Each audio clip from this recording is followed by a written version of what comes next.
26ویں ترمیم میں تمام وہ معاملات تھے جو 19ویں ترمیم کے ذریعے آپ کو معلوم ہے وہ سارا جھگڑا. آپ کو معلوم ہے کہ 18ویں ترمیم کی ڈیبیٹ میں یہ اسینشل پارٹ تھا ان ترامیم کا جس کو بعد میں جس سے ہٹ گئے ہم لوگ.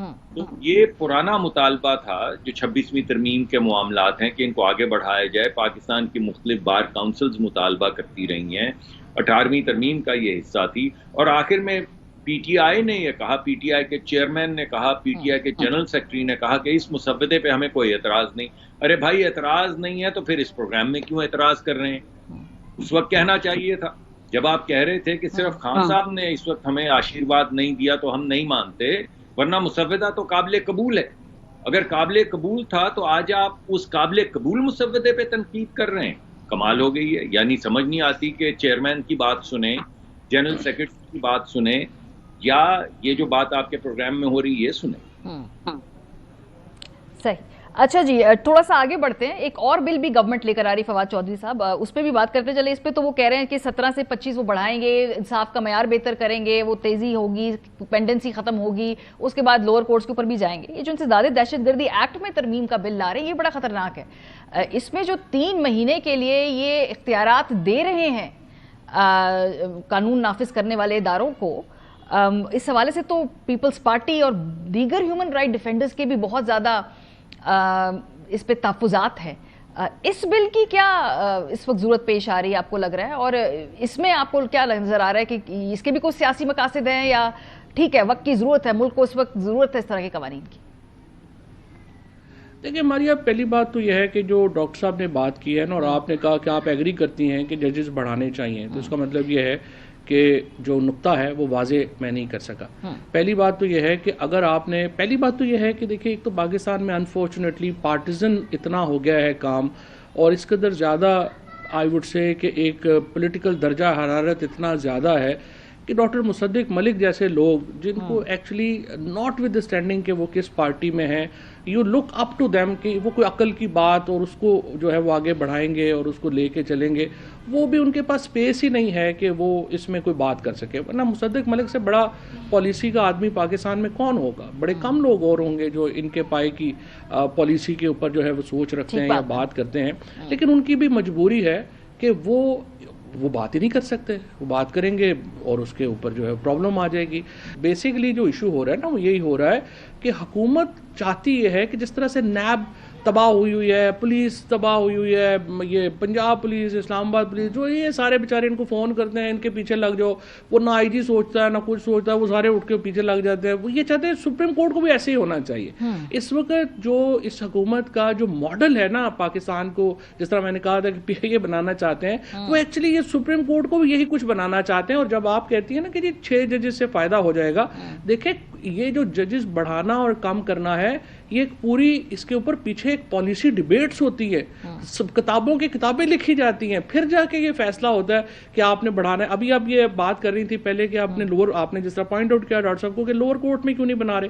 اب میں آپ کو بتاؤں کہ صرف پنجاب میں ہزاروں اسامیاں اس وقت, سینکڑوں اسامیاں خالی ہیں ججوں کی, کیونکہ ہر سال امتحان ہوتا ہے, بیسک ایگزام ہی کوالیفائی کوئی نہیں کر پا رہا, اور آپ نے 3 دفعہ میرٹ نیچے کیا ہے کہ آپ جو ہے وہ جج بھرتی کر سکے. ہم تو بڑی کوئی سوفسٹیکیٹڈ ڈیبیٹ میں جا رہے ہیں کہ یہ لا آئے گا تو پھر اس پہ عمل ہوگا. ابھی آپ مجھے بتائیے, آپ کا 7 ممبر سپریم کورٹ کا ججمنٹ ہے سغرا بی بی کیس, وہ کہتا ہے کہ ٹیررزم ہوگا صرف وہ کیس اینٹی ٹیررزم ججز سن سکتے ہیں. ساری پی ٹی آئی جو ہے, ہزاروں لوگ صبح سے لے کے شام تک لائنوں میں کھڑے ہوئے ہیں ٹیررزم کورٹس کے ججز میں. میں خود 48 کیس اس وقت بھگت رہا ہوں ٹیررزم کے, میں ٹیررسٹ ہوں یہاں پہ. ہاں, ایمان مزاری تک پہ ٹیررزم کے چارجز لگائے ہوئے انہوں نے. ڈاکٹر صاحب آپ اس پہ رسپونڈ کرنا چاہ رہے تھے, آپ کو کہہ رہے آپ دیکھیں آپ کی پارٹی میں ڈیبیٹ ہوئی ہوگی نا اس کے اوپر, اور آپ ابھی بتائیں گے کہ کیا پھر پارٹی پہ ڈیبیٹ کے بعد خدا کا خوف کریں ان کی پارٹی میں ڈیبیٹ ہوئی ہوگی کیا ڈاکٹر صاحب کو چھیڑو تو نا. ڈاکٹر صاحب knows how to take a good joke, وہ ان کو پتہ چل گیا ہے. جی ڈاکٹر صاحب, آدھا programme has become a joke, لیکن چلے تو آگے بڑھاتے ہیں. ایک تو میں شکر گزار ہوں اپنے بھائی کا, آپ کو پتہ ہے کہ میرا بڑا محبت کا بڑا پرانا رشتہ ہے, کہ انہوں نے میں بھیجا, انہوں نے کہا کہ میں کوئی اچھی پالیسی بناتا ہوں یا اچھی سوچ رکھتا ہوں, مگر میں اس کے لیے میں بہت شکر گزار ہوں. لیکن پھر انہوں نے اگلے ہی جملے میں تقریباً برابر کر دیا. انہوں نے کہا لیکن عقل کی بات یہ نہیں کر سکتے. شروع ہو گیا. ماحول ایسا ہے نا. پھر میں نے ہنسنا شروع کر دیا. لوگ بھی ٹی وی پروگرام دیکھ رہے ہوں گے کہ پہلے سر ہلا رہے ہیں پھر ہنسنا شروع کر دیا. دیوانے ہو گئے. تو وہ بات ہی کچھ ایسی تھی. لیکن چلیں اس بات کو چھوڑتے ہیں. اب آگے دوسری بات جو بھائی نے میرے سوال کی وہ ترمیم کے حوالے سے کی اور یہ کہا کہ یہ جو کورٹ بن رہا ہے, کورٹ تو نہیں بن رہا, بینچ بن رہا ہے, کانسٹیٹیوشنل بینچ جو ہے, یہ کیا مذاق ہے. تو پھر ایسے ہی کرتے ہیں کہ پرانے جس طرح کانسٹیٹیوشنل میٹرز دیکھے جا رہے تھے اسی طرح چلاتے ہیں. یعنی 184(3) کے تحت ایسا کرتے ہیں کہ پہلے تو ڈاکٹرن آف نیسیسٹی ایجاد کرتے ہیں, اگرچہ اس وقت تو معاملات آپ کے سامنے ہی تھے, یا اس کو چھوڑ دیں. یہ ابھی جو پچھلے کچھ دنوں میں 184(3) میں یہ بتایا جا رہا تھا کہ فلاں اسپتال میں وارڈ بوائے یہ لگے گا, اور وہ کڈنی سینٹر کا جو ہیڈ ہے جو امریکہ سے ڈاکٹر آیا ہے وہ اس نے اتنے لاکھ تنخواہ لے لی ہے, اس کی تنخواہ واپس کرتے ہیں. یا پھر یہ کہ فلانی چینی کی بوری کی قیمت اتنی ہوگی, یا اس آٹے کی بوریاں جو ہیں یا آٹے کے ٹرک ایک ڈسٹرکٹ یا ایک پروونس سے دوسرے میں یہ 184(3) ہے. یعنی آئینی ڈیبیٹس کا سہارا لے کے ان تمام چیزوں کا سہارا لے کے آپ الیکٹڈ پرائم منسٹرز کو گھر بھیجیں, اور آپ سے کوئی نہ پوچھے کہ کوئی سینسیبل ایک بینچ ہونا چاہیے جو فوکس کرے اور صرف آئینی معاملات کو آئینی طریقہ کار سے دیکھے. تو اس میں کیا گھبراہٹ کی بات ہے؟ اور اگر یہ غلط ہے تو پھر ان کی پارٹی کے چیئرمین اور ان کی پارٹی کے جنرل سیکرٹری کیوں ٹیلی ویژن پہ آ کے یہ کہتے رہے ہیں کہ مسودے کے ہمیں اتفاق ہے. یعنی پہلے اتفاق ہے, اب نہیں ہے, تھوڑی دن کے بعد پھر اتفاق ہو جائے گا, پھر نہیں رہے گا. یہ تو بڑی عجیب سی بات ہے. کوئی بات نہیں ہے جس پہ آپ کوئی کہہ سکیں کہ آپ نے یہ بات کی, اس کا مقصد کیا تھا. ابو کا مقصد نہیں تھا یا چودھری صاحب کی آج والی بات کا مقصد نہیں, اس کا فیصلہ کون کرے گا؟ کیونکہ پروگرام آپ کا ہے تو آپ ہی, میں تو کر نہیں سکتا. سر اس کا فیصلہ تاریخ کرے گی. نہیں, تاریخ تو اس کا فیصلہ کرے گی. تاریخ نہیں کرے گی, وہ تو ایسے ڈاکٹر صاحب کو چونکہ بات کرنے کا ہنر آتا ہے, انہوں نے اس کو گھما پھرا دیا ہے. وہ سلمان نے اور گوہر نے کہاں یہ بات کی تھی. انہوں نے کہا جو پچھلا ڈرافٹ تھا اس سے یہ ڈرافٹ جو ہے تھوڑا امپروو کیا ہے مولانا نے. انہوں نے ایسی باتیں جو ہیں وہ نہیں کی تھی. اب ڈاکٹر صاحب کا کہنا یہ کہ سینسیبل بینچ وہ ہوگا, سینسیبل بینچ وہ ہوگا جو حکومت بنائے گی, اور حکومت کے کیس ایک سینسیبل بینچ ہونے گا کیونکہ وہ حکومت نے بنایا ہوگا. تو اب اس کا بندہ کیا جواب دے؟ جی ڈاکٹر صاحب, وہی میں کہہ رہا ہوں, تو یہ تو کوئی ڈیبیٹ تو نہیں ہوئی. نہیں چاہیے تو چوہدری صاحب میں پہلے ہی مان گیا. آپ نے کہا کہ آپ کوئی عقل کی بات, یعنی میں کوئی عقل کی بات نہیں کروں گا. اس کے بعد تو نہیں وہ کہہ رہے ہیں آپ کر سکتے ہیں لیکن فی الحال موقع نہیں ہے, اجازت نہیں, حالات نہیں ہے کہ آپ کو کرنے دی جائے, وہ یہ کہہ رہے ہیں. ماحول نہیں. اتنا مروب ہوا ہوں کہ کوئی عقل کی بات ذہن میں بھی نہیں آ رہی, حالانکہ میں نے بہت رکھی ہوئی. اور آپ کو پتا ہے کہ جس کو کہہ رہے ہیں کہ ان کو بات کرنے کا, یہ انہی نے سکھایا. یہ میرے دوست ہیں, یہ میرے بھائی ہیں, انہوں نے ہی سکھایا چالاکی کیسے کرتے ہیں. اب تھوڑی سی کرتا ہوں تو پریشان ہو جاتے ہیں, یہ اچھی بات. لیکن میرا یہ خیال ہے کہ آئینی ڈیبیٹس ہونی چاہیے. ابھی بھی یہ جو آپ بات کر رہے ہیں, کل جب ہوگا تو بات چلے گی آگے. اس کے اندر تمام, جب آپ کو یاد ہوگا پہلا مسودہ آیا تھا تو اس میں 52 کے قریب کی طرح آخر میں 22 ڈاکٹر صاحب سینٹ میں کتنی دیر بات ہوئی تھی اس بل پہ؟ کتنی تقریروں کا موقع ملا آپ کو؟ چودھری صاحب بتانے لگا ہوں یار, بتانے لگا ہوں, یقین کریں. تو وہ بات چیت جو چلتی رہی اس کے ذریعے 22 ہو گئی ترامیم. پھر کچھ اسلامی کچھ ترامیم تھی جو مولانا اور پی ٹی آئی چاہتی تھی کہ وہ ضرور آئیں, تو پھر وہ 22 سے دوبارہ 26 ہو گئیں. تو 26 کا اپروول ہو گیا, جن میں سے 4 5 6 جو آخر میں مولانا لے کر آئے, یہ تو وہ تھیں جو پی ٹی آئی اور مولانا نے کنڈیشنل رکھی ہوئی تھی کہ اگر یہ ترامیم پاس ہونی ہے تو اس شکل میں ہونی. اب وہ ترامیم پاس ہو گئی.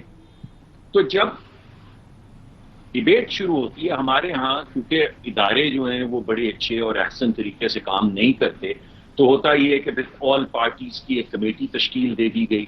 وہ کمیٹی بارہا ملی اور تقریباً 2 مہینے مسلسل ملتی رہی, جس میں کبھی بوائے کاٹ ہو جاتا تھا, کبھی واپس آ جاتا. مگر بہرحال اس پارٹی کے ملنے سے اور بائی لیٹرل مختلف سیاسی جماعتوں کے لیڈران کی آپس کی گفتگو سے, چھوٹی چھوٹی کمیٹیاں بننے سے, اور ادھر ادھر سے کچھ ووٹ مینج کرنے سے, جی 52 شکیں جو تھیں وہ اپنے 22 کی شکل میں سامنے رکھی گئیں، جو پھر فواد چودھری صاحب کے ایما پہ 26 ہو گئی، تو 26 شکیں جو ہیں وہ پاس ہو گئیں. تو یہ ڈیبیٹس اسی طرح چلتی. اتنی خوبصورت کنسنسس سے فواد چودھری صاحب یہ امینڈمنٹس آئی ہیں، ڈاکٹر صاحب نے پورا پروسیس ہمیں بتا دیا ہے. آپ لوگ مطمئن ہی نہیں ہو رہے ابھی تک، آپ لوگوں کی پرابلمز ہی ختم نہیں ہو رہی. کنسنسس کا پورا پروسیس انہوں نے 2 مہینے کا آپ کو سامنے چاک آؤٹ کیا. دیکھیں بات یہی تو پرابلم ہے نا. ڈاکٹر صاحب بھی اور اس وقت P M L N Peoples Party یہ ایک ڈفرینٹ انجن پہ.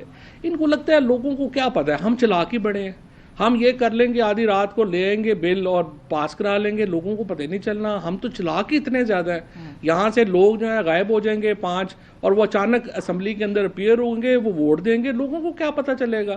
یہاں پہ بندہ اغوا ہوگا، اٹارنی جنرل کہے گا جی 24 گھنٹوں میں مل جائے گا، وہ پولیس مقابلے میں برآمد ہو جائے گا، لوگوں کو کیا پتہ چلنا ہے. تو یہ جو چلاکیاں ہیں وہ تو ظاہر ہے چل ہی رہی ہیں.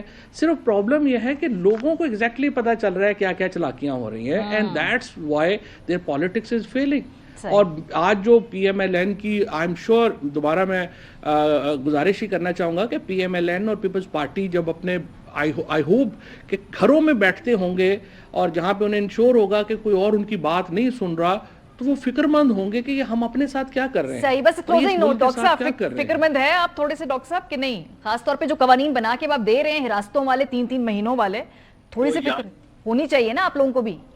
میں یاد کر رہا تھا وہ کچھ ترامیم جو میرے بھائی کے دور میں پیش کی گئی، اور وہ ملٹری کورٹس کی اوپر کچھ جو ہماری ایگزیکٹو تھی پی ٹی آئی کی حکومت کی، ان کے جو تبصرے تھے، ان کا جو موقف تھا وہ یاد کر رہا تھا، اور پھر کوئی میڈیا کے بل یاد کر رہا تھا. اور ایک تو بڑا اچھا وہ آرٹیکل 5 یا 7 پتہ نہیں کون سا لگایا تھا کہ جو اپوزیشن ہے اس کو ووٹ دینے کا حق نہیں ہے اسمبلی میں کیونکہ یہ غدار ہیں، غدار تمام یاد کر رہا تھا. تحقیقات ہوتی تو آپ بھی اسی نتیجے میں پہنچتے.